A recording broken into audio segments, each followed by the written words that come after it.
All right, we've got our first question. We've watched countless projects live and die in the past year, even large crypto exchanges, which unfortunately wiped out regular people who didn't know any better. How has it felt to double down at every turn to continuously invest in a better project while watching market caps and user bases shrink across the board? Yeah, building off that. It's been interesting. Obviously, it's definitely been like you described it well, doubling down at like every single opportunity. Didn't expect to like go this far. I mean, obviously, it's been like a learning and constantly evolving project and experience. I couldn't have accurately predicted the team would look like what it does right now or the project. Uh, back when we started to any degree of accuracy, but that's kind of usually how crypto space goes. So I think that's pretty representative of real progress and things like that. But it felt good to double down and see further people backing our vision, be excited about the project, and as well just to like kind of learn more about the project itself, even though we're the ones making it. I mean, like Flam and I mean everyone, like we spent a lot of time talking together, and it's like it's really interesting if you really dive into it, is to the depth that we have. And I think that is noticed or felt, by the community or just other people. So I mean, at the end of the day, it just comes down to like doing things right, and we consider this where we've doubled down the right call is the right move, and it was necessary, and it would have elevated the project to new heights, and that's why we did it. In terms of like the development diary, uh, yeah, I mean, the past team has experience in terms of like business and project development and doing other software products. So like while we've never done like this long standing, public development diary, like change logs aren't necessarily something new, but we've written communication and updates and things like that for communities for a while. So it's definitely past experience. But I mean, if you look at the website right now, we uploaded all the past updates that we've made, and you can definitely see where like the early ones were nowhere near as good as the ones that we're putting out now. So in terms of like past experience, there's enough to know to do it. But most of it's just been a learning experience overall. We can like raise hands too. If you guys like want to ask your questions by raising your hand, like Jimmy mentioned, we can just bring you guys up on stage and you guys can talk directly to us. But just following with Ozzy's question, when minimum viable game release? Not a bad question. I'd like to know the answer to.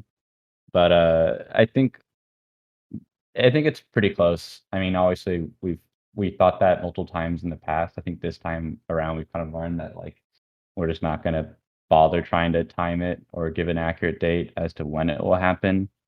You know, we've gotten this far, bootstrapped and self-funded, so a painful wait, but at least you're not paying for the assets up front before there's nothing, and knowing the project exists. But I think I mean, to be super honest, it's not going to be this year. But obviously, this year is like 20 days remaining, so I think that makes sense. Not really is too much of a shock. But sometime, shortly after ish. Any idea of mint price? We have ideas. Nothing we're going to share at the moment, just because like I think the way we're going about it and the overall structure and what we have in mind is very different and not normal.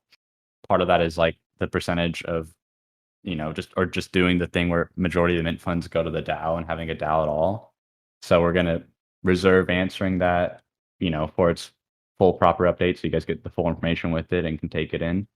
I What mean, I can was tell you that majority of the mint funds are going to go to the DAO. At the moment, the planned public number is 70%, but that may change and be even cooler, closer to launch. But we'll see. what was one of your biggest issues when moving forward with the development and building process of the Citadel? Architect, do you want to answer that? Oh yeah, by the way, Architect and Code Runner are here. Hi. Chee. Hey there. We're all sitting at my desk because we have our in-person office, but you can answer that. Biggest issues? I mean, I guess it depends on whether we're talking in terms of actual roadblocks or things that we had to spend a lot of time on. I would say, in terms of the stuff that we've spent the most time thinking about, it's been reducing like the privileges that the core team has. And because of, well, in order to do that, we've had to kind of design things in a way that's, not common with the rest of software, strictly in order to reduce the permissions that we have. Yeah, like an example that would be the checks and balances system around like the veto proposal that the core team has, except the DAO has a pre-written proposal that we also made, which is the only proposal that our veto can't veto, which is the ability for the DAO to remove our veto. And so there's a lot of things like that where it's like, checks and balances that aren't, like Max said, normal. But that's been really fun to work on, in my opinion. Yeah, I mean, in terms of roadblocks, it would probably be as we were building the ZK construction bay, trying to learn more about ZK tech. It seems like maybe it's because it's so new, or maybe it's because the community is so insular, but there's very little information that's like public and aggregated in a way where you could just look through all of it and learn it. So it was a lot of digging. Yeah. Next question was Is this still the same team since day one? I've watched a lot of projects start and end because they lost teammates. Super happy to see development has moved forward. Regardless, can't wait for Mint. Do we know Mint price? Appreciate the time you guys have taken. Yeah, still same team. I mean, the core team, the red people in the right hand of the server, they've been the same since day one. I mean, we've known each other for like basically 10 years altogether, roughly averaged, and have worked together a lot in the past. I mean, if anything, the team has grown. So we have lost no teammates, but we've brought on a lot of them. I mean, Heimdall, Flam, Jimmy, Physics, just to name a few. And what's really cool about that is that these are all community members, who started here just like anybody else in the server, and just I don't know, it's just kind of representative of community building, decentralized building. We've always had that at heart since the very beginning, and now we've taken in people from the community, and they are just as much, co-founders on the project as any of us are. So, yeah, definitely. In what ways has the project been different, or is it going to be different than what you had originally envisioned? Do you have an answer? I can give an answer. Do you have your own?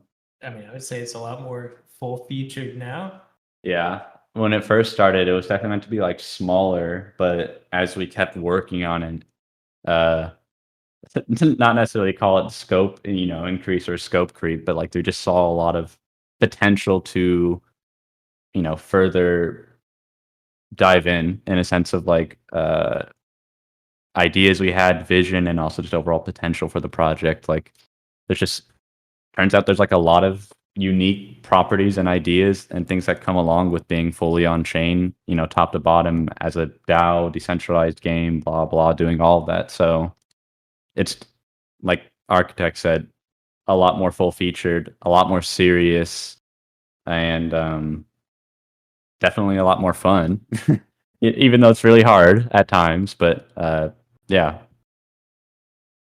What, if any, pivots have you made from your original vision for the project to stay up to date with ever-changing standards and expectations in the space? I think the best answer I can think of is like the second audit. Does that make sense? What do you think?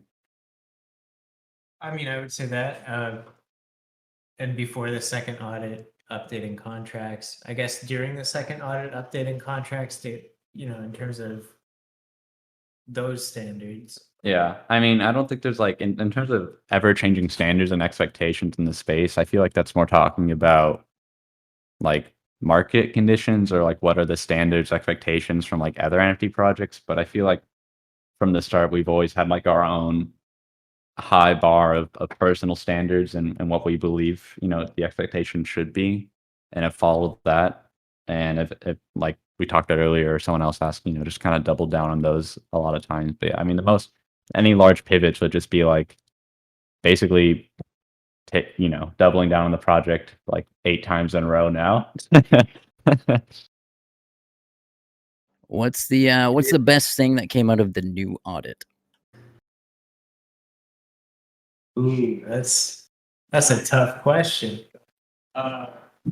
I would say that it was the issue where you could dodge destruction. That would have been pretty big. Honestly, I'd say okay. So it turns out that you could unstake your ship before revealing and just sell it, and instead of revealing and destroying your ship if you looked at the random that you got. So we promptly fixed that. But that was probably one of the best things that came out of the audit, in my opinion. I think the other best thing was the other 74 findings that Macro had in general, compared to our previous audit with City Finance, which there was one finding which was a false positive, and the other like 2 findings were things that we told them about. So I mean, the best thing out of the second audit is just confidence.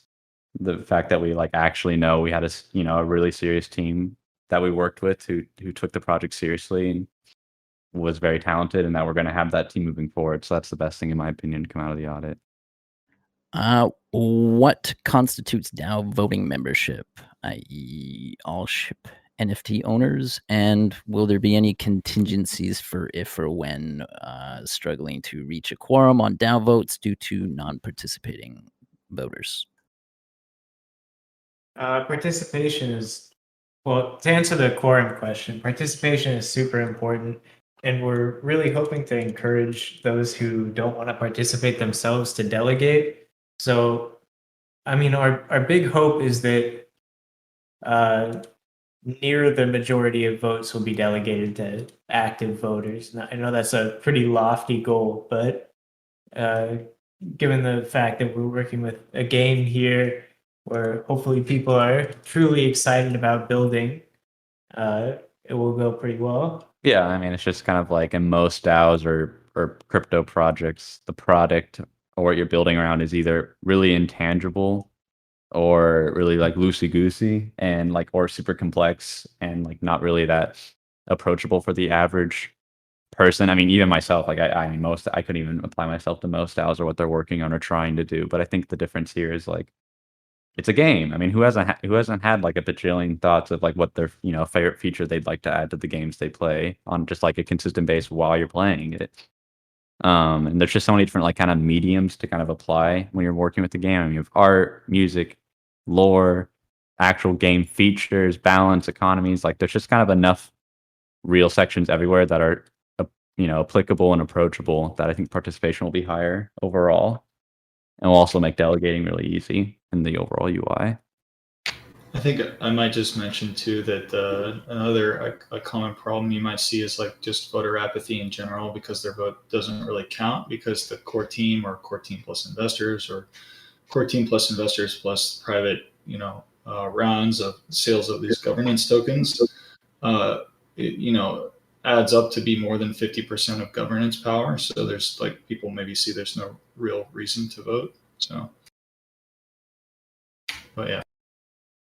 Could you share some information about the team working on the Citadel? Like what's the setup of the team and what would happen if one of the core members were to leave? I think like, okay, so setup of the team. I mean, there's almost basically kind of 10 people at the moment. You have you have myself, mining officer. I mean, I don't need to list everyone's names out, but I mean, the core team is basically here, and it comes up to like 10 people. Setup wise, I mean, there's like 3 to 4 developers. Heimdall, kind of leading, the economist direction, Flam on governance, and a lot of other, writings and overall structure and problem solving, game design. I wear a lot of hats myself, doing a lot of things. I mean, that's basically the main structure. In terms of what would happen if one of the core team members would leave, I think that would suck. But I mean, the reality is the core team members are people who've been working together already for like 10 years ish. And we haven't left yet. So we're all very close. I mean, you got 3 of us sitting next to each other in office right now. And Connor and Flam and the other, people are interested in relocating. So I mean, I think we're all taking it really seriously. We're building it to support us working on it for a really long time. And I mean, internally, we try to treat everyone as fairly as possible in terms of plans around compensation and overall equity and things like that. So I think it's unlikely that any core team member would leave, but yeah, it hasn't happened ever before in our past businesses, and those have definitely been more rocky. So this one's the most fun yet. I don't know. Any thoughts? Yeah, I mean, it'd be really sad if somebody left. I think something to be said is like most of the team here is like intrinsically motivated. Like we're motivated about creating a great project and not so much about like making money or anything like that, right? So I think there's less likelihood for any of us to leave because we're really married to creating this Citadel for the community and this amazing or not, but you know what I'm saying, but creating a great project for all of us to build out into the future. I think if somebody left, then that person would be sad. Yeah. I don't think anybody wants to leave. We had an AMA a while back with Neo Tokyo. Has the project changed direction since then, or evolved in a different way since then, or are we kind of just continuing as is? Well, I mean, it's definitely out. The Neo Tokyo AMA was in January, so I'd say a lot has evolved since then. I mean, super blunt, I just would recommend going through the project updates. They're on the website and or just in the announcement channel. But I mean, we've done a full economic audit and passed it, and are still the only project to ever pass Machination's economic audit out of like 100+ projects by now, I think. And we passed that back in March or so. We've done 2 full security audits, spent like a quarter-ish million on the second one. Part of it will be paid by the DAO, but it's been a big investment in that sense. I mean, and beyond that as well, just really doubling down on the smart contracts and overall tech and everything. So yeah, I mean, it's definitely evolved. It's bigger and better than we could have ever imagined, 10 months ago, back when we started. So yeah, I would check out the updates. They're very detailed. If you couldn't tell, they might melt your face. They'll melt your face in a good way, I think, unless you hate reading, which is like half the NFT space. So maybe, I don't know. When did the ZK proofs hit your radar? And with new tech and innovations kind of happening daily in the space, how do you decide where to draw the line and say, that's it, we're minting, even if something that comes up might benefit the ecosystem? So the first part, ZK proofs have been on our radar for a while now. And we always had the idea of using them for the construction bay. But the ramp up time to getting decent with them takes a while. It's also hard to find an audit partner who can like That's true. actually audit it and has like cojones to do that. But this time, once we figured it out, we decided that it was more than worth it for the project. I would say the thing development wise where we draw the line is nice to haves can come after mint, but things that would greatly impact the project security, the project decentralization are pretty much an absolute must. Yeah, but I think we've hit them all now. I don't think there's anything left. I mean, internally, there's no more features being added, and there's no more anything like that. I mean, things like in the update where you saw like avatars or ship propulsion animations. It's just because we have 4 artists on the team, and like, when you spent about 12 weeks doing an audit and all the ship art was done, it's like, well, might as well, right? Might as well to kind of make use of this time. So things like that maybe come across as like scope creep, but they're really just done as like, they're not on the development side, they're not really a huge like task to handle incorporating. So it's more so just like, might as well, make the game more immersive and use that extra artist time we have wisely. But yeah, there's no more features in the sense of things like that. So the line has been drawn. So Will the game be playable on mobile? well, I mean, it's browser based, so if you really want to like put yourself through the ringer and like if you hate yourself, yeah, you can try to play it on mobile. If you use like an iPad, it, like probably be good. At some point, I think it's reasonable to think that we kind of create like a companion app or someone else does that's like mobile supported. It wouldn't be a crazy thing to do. It's definitely possible, but not at launch. No mobile for launch. Will there be a PFP collection separately in the future of the Citadel? At the moment, I mean, and you know, in the future, it's not really my decision. I would think that the DAO should very heavily stray away from PFP collections, like at least the standard. You know, kind of what we talked about in the update. Like paid PFPs are kind of lame, in my opinion. That's why all the ones at the moment that will be on launch are just like part of the UI and the in-game experience, and they're free. And it's just kind of like there's a bunch of different characters and backgrounds you could set to customize to have, you know, your own little identity as like a proof of concept. In the future, I think it's, you know, reasonable to imagine some more of a fully scaled out cosmetic system where there's like traits and things like a bit more akin to like CSGO or TF2, which I think have a lot better cosmetic systems than the current NFT space goes about them. And that'd be fun to explore. If it's going to happen, I don't know. You know, I think it's possible that someone will want to work on it. I mean, I know a lot of us on the team are excited about it, but we think there's other priorities. But things like avatars, like what we're doing now, are like a lot simpler and, in my opinion, just more fun in general. So going down that path, I think is, you know, at some point in time, it's a good idea. Perhaps a follow-up question for the DAO when the DAO comes together. Are there any examples of things the team has worked on over the past 10 years? Nothing like, well, I mean, we haven't doxed yet. So when we dox, I mean, you can probably find some of the stuff we've worked on. But in general, I mean, we've worked together on a lot of software products and built them out, you know, past few software-ish companies and things like that. So we have a lot of experience on that end of things. You know, hobbyist game designer, game maker for myself and other people on the team like Flam. But yeah, I mean, it just in terms of past experience, we have a lot of experience working together. We have a lot of experience running the previous businesses together, a few different, you know, types, and software is kind of our home field. Will post-mint game development solely depend on mint and secondary funds? And if it will, do you have funding runway on a side to keep building till your vision's fulfilled? We definitely have the resources personally. Like we've been bootstrapped fully up until now. You know, there's been no outside funding or anything like that. Even like that, the other costs for the audit and things like that, like that's all been us. So it's definitely going to make it to mint and launch. At that point, majority of the funds are going to be within the DAO's control and royalties. So I think, you know, a good way to go about it is, you know, teams requesting funds as they need them with an outline of why and how they're going to use them, rather than just all the mint funds or royalties going into a black hole that is the team's wallet where you never see it.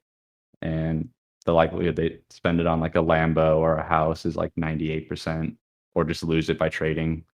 But yeah, I mean, we'll be fine. When Citadel app? Probably hard to make, but would be so cool.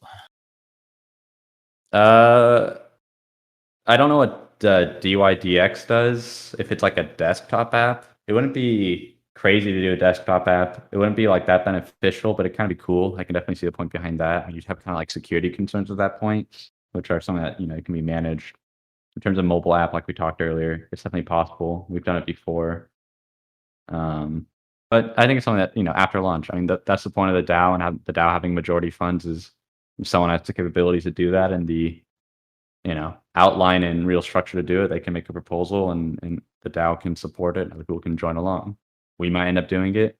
We might not, but we'll definitely support it if it comes along. Soulbound PFPs? Question mark. I think it's a cool idea. I like the idea that there's like some traits that are like, say, in this, you know, imaginary cosmetic system, like where, you know, TF2, where you have hats and well, I mean, just traits in general that are swappable. I think it'd be cool if some traits and things like that were soul bound based on like in-game achievements, DAO participation, even like, successfully delivering a proposal that got passed and things like that. Like things like that I think would be really cool. I don't think everything needs to be soul bound, but I think there's merit in having some be, because like it could be more just provenance kind of situation rather than like a I have money situation. If VCs decide to invest in the project, would the team be interested? Our stance for, up until, everything since we started has like been kind of like anti VCs. Majority of the VCs in this space are like kind of parasitic, to put it bluntly. Most of them are like kind of just as, as you've seen like with FTX and all these other major projects, most of them aren't really, they're no smarter than you. So, but yeah, we were approached earlier in the year by a bunch of VC funds if we were interested in funding, and we turned it down, just because we weren't interested in working with those funds particularly, and that kind of went against our ethos. So that's the best answer I can kind of give at the moment.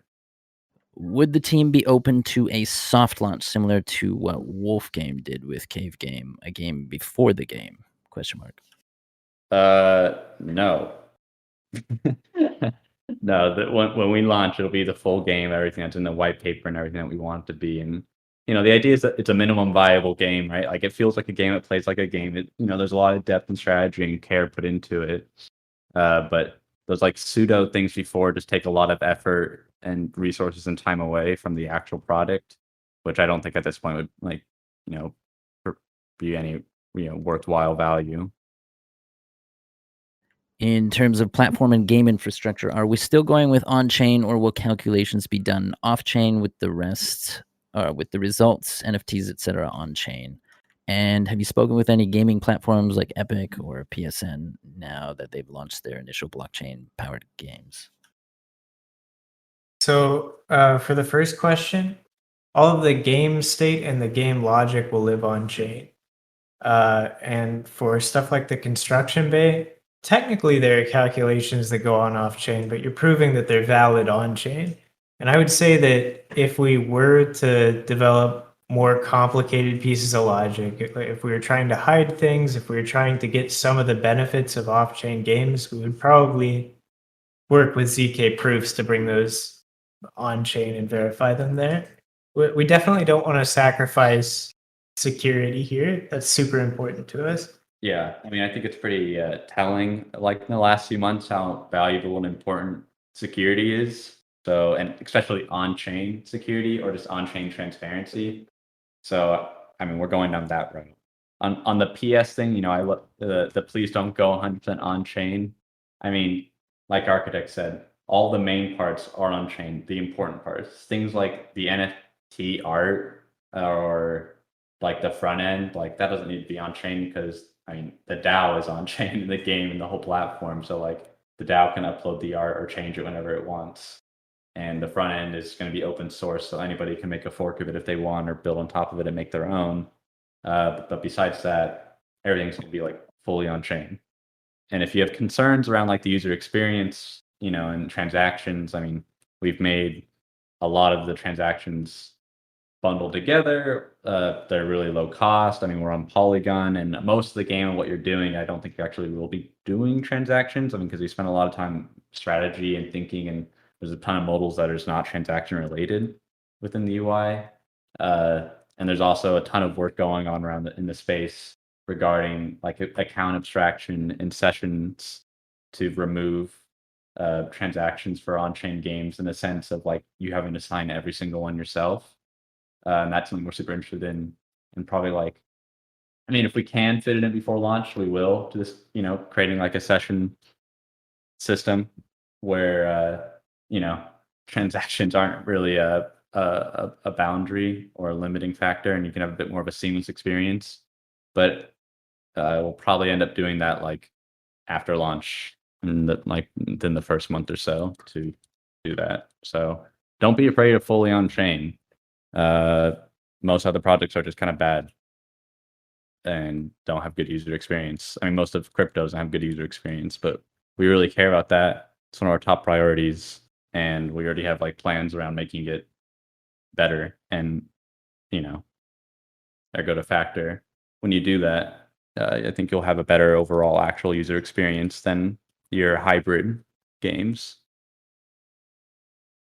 Do you see marketplaces making royalties optional a potential problem for the DAO treasury, or will we likely have our own marketplace? I don't think they'll be problematic because we have some stuff in mind. But in terms of having our own marketplace, I think like in due time, like I think it makes a lot of sense at some point that there's like in-game, stations and marketplaces. I think a lot of projects like end up rushing making their own marketplace for some reason because it's like really low-hanging fruit and not super hard to do, but it seems kind of like really cool or like that is really valuable. In reality, I don't think it's really that valuable, especially when like you can just pay 2%, marketplace fee to OpenSea and have 10 million more people looking at your collection or things like that. Like that's a very worthwhile price to pay, not to mention that you don't have to run and organize a marketplace. But in the sense of like making our own, like it's definitely viable. Like we're really interested in that idea. Like once there's a larger foundation and a wider economy, and player created goods and maybe more ships and things like that, like the idea of in-game marketplaces that are physical locations, like since we have like a fully on-chain map that you have to travel to, which then creates arbitrage opportunities and people like hauling stuff around.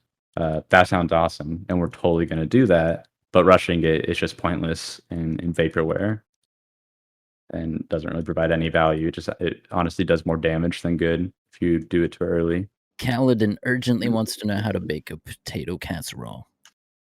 Yeah, contrary to popular belief, I don't really know how to do that. What is the team doing in terms of marketing and awareness for the project? In terms of like marketing, like I don't like we've been very on set or purposeful with like the lack of it during this whole process because like as you can see, making a real project takes a lot more time than what is usually even expected or what can be predicted for the team. Had we done, went heavy and focused our efforts and attentions on marketing earlier in the year, it would have been totally pointless and a waste of time, and not only probably stunted the project, but like ruined our shot when we decided to go do it.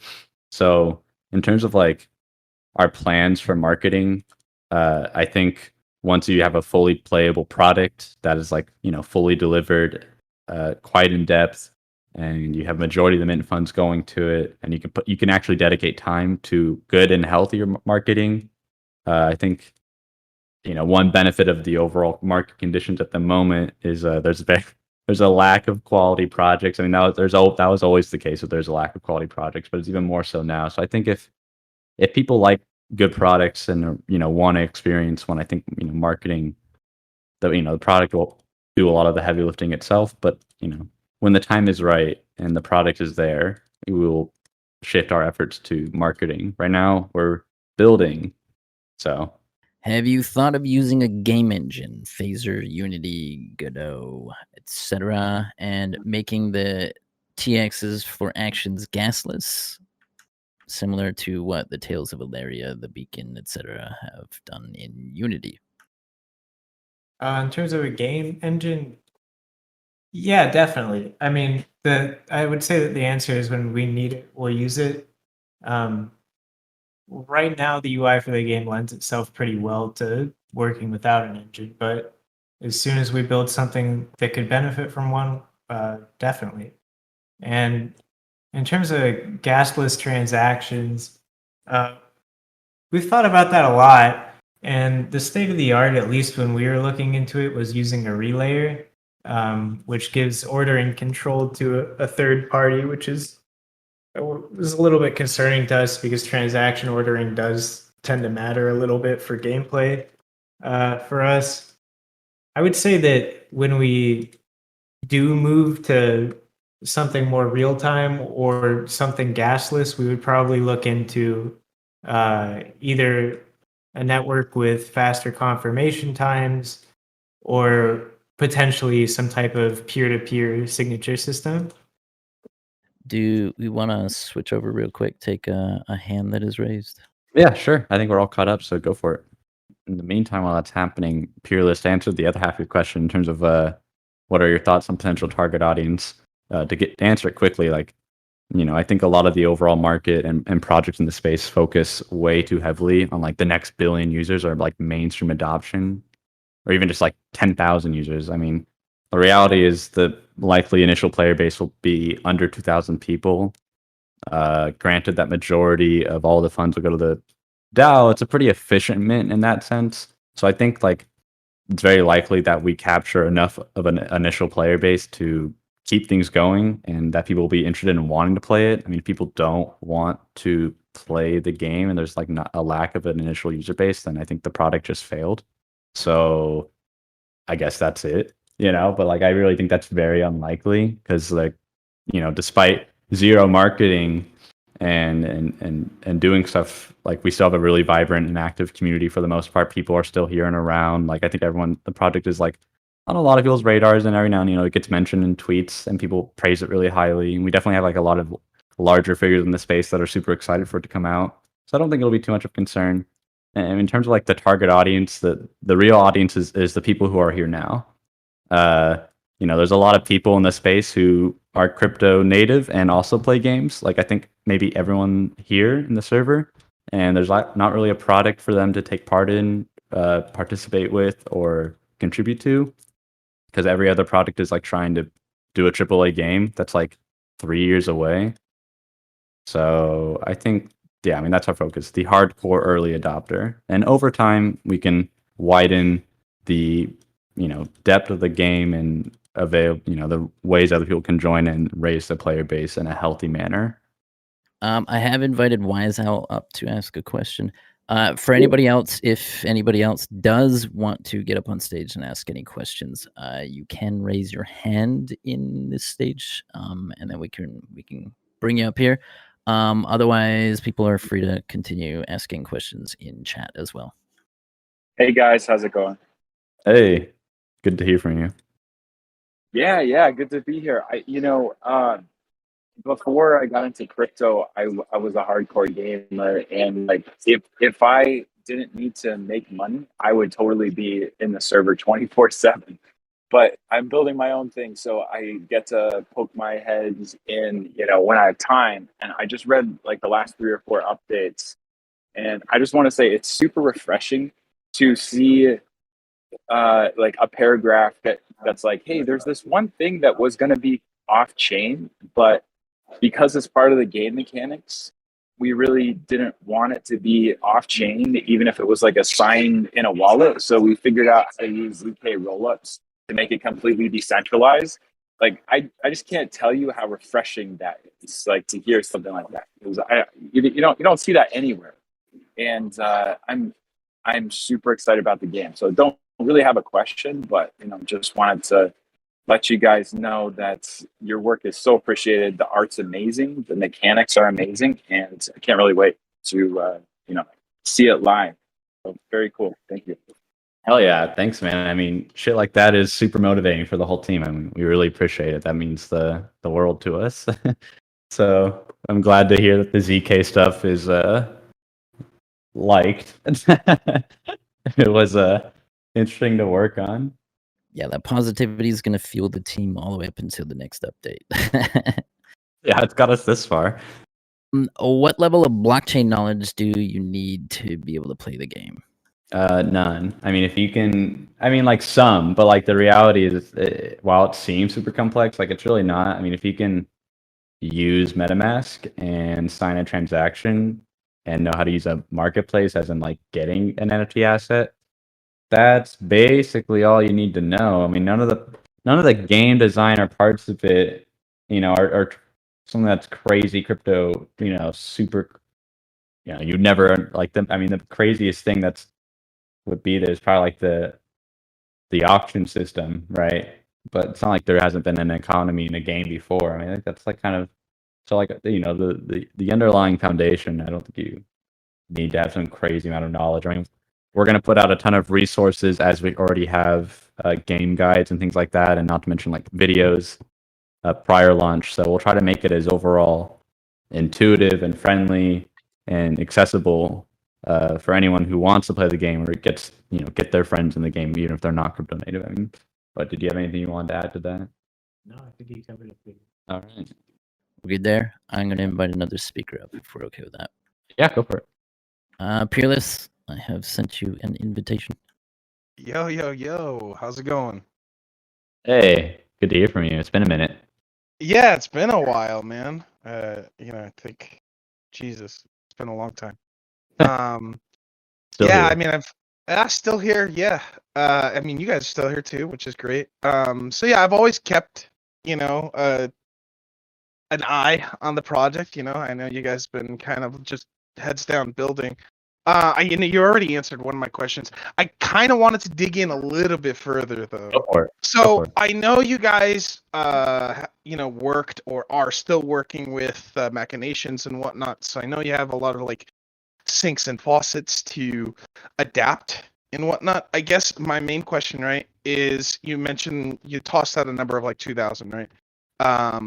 But because I don't think this type of project or game, or any game specifically needs to target 1 million users or whatever, right? Like there's plenty of great games out there that have like a few hundred, maybe 1,000, active players and do extremely well.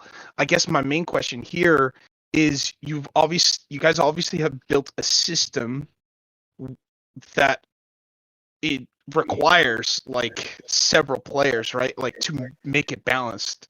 You know what I'm saying? So like obviously like if a certain system doesn't have that many marauders, and people are just gonna go in there and just do whatever they do. Like I guess my main question here is, how many players do you guys need for it to be balanced, or is that irrelevant? Well, I'll let Heimdall, answer more as well if he wants. But I mean, my initial thing coming to mind is it's not really the game wasn't really balanced around amount of players. More so just ships themselves. So like, obviously we want as many players as possible and the ships to be distributed as possible, which is the goal from the initial onset. But everything's kind of been very balanced dynamically to this sense where there's a lot of constantly self-adjusting levers within the game to keep things in check. Usually they most likely don't have to ever be adjusted that often because of all of our models and work we've done so far. But in the sense that's like what you mentioned, maybe the example of like, there's not as many marauders. In that case, for the marauders that are there, it's a lot more valuable for them to be there. And you kind of have that effect of, because it's more valuable for the people who, the people that are there, you're probably going to start bringing in people who, I guess, in this example, have marauders but aren't playing. I mean, the reality is the game is also not super active. You can be really active if you want, and you will definitely do better. Yeah, that was actually my follow-up question too. So since you're on the topic, I figured I'd just toss that out there. Like, how active / inactive is the game? I mean, I know you answered these questions like a year ago when I did an AMA with you guys, but I know the game design and everything has changed quite a bit. So I'm curious as to like, let's say I'm a degen / game theory maxi min maxer, and I want to be able to play the game to the fullest. What would be my level of commitment required to play the game? I mean, I guess it'd be like super maxi. I mean, it kind of depends on like the amount of ships you have, but let's just say you have like 2 or 3, which I would say is kind of average. Like, if you want to like no life it in terms of super optimizing your play and you're a very active player, like I'd be pushed to imagine you're spending more than an hour to 2 hours a day. I mean, even less. I don't know, but like if you have a ton of ships, then you can spend you can spend a lot more time per ship individual to be like try to min max and make your plays and strategy efficient. I mean, a lot of it will come down to like just analyzing player behavior and asteroid belts and opportunities and deciding like what's best for you and where you are in the game and the ships that you have. So it's really kind of dynamic. I don't think any player, they could get by with like 15 minutes a day and like still be pretty good overall. They could do less, they could do more. And the reality is the game is very flux in that sense of having more passive regions, more active regions, more passive classes, more active classes, where there's a lot of opportunity all the time to kind of balance around your schedule in the sense like if you have a really busy day, like just kind of swap over to being a bit more of a passive oriented play style that is still strong, but it's oriented around being passive, right? If you have a lot more time, then you can be more active. And Heimdall, if you want to add on, you can go for it. Yeah, I would just mention that in terms of like total play time, it might seem like a short amount of time, but then also, for example, like in Region 4, asteroid belts might last like between 2 and 6 hours. So you might be checking into the game, 6 to 12 times per day, and then also planning where your next move is going to be and strategizing around that. And, also planning around your sleep schedule, because you might have to send it to another region while you're sleeping, or you can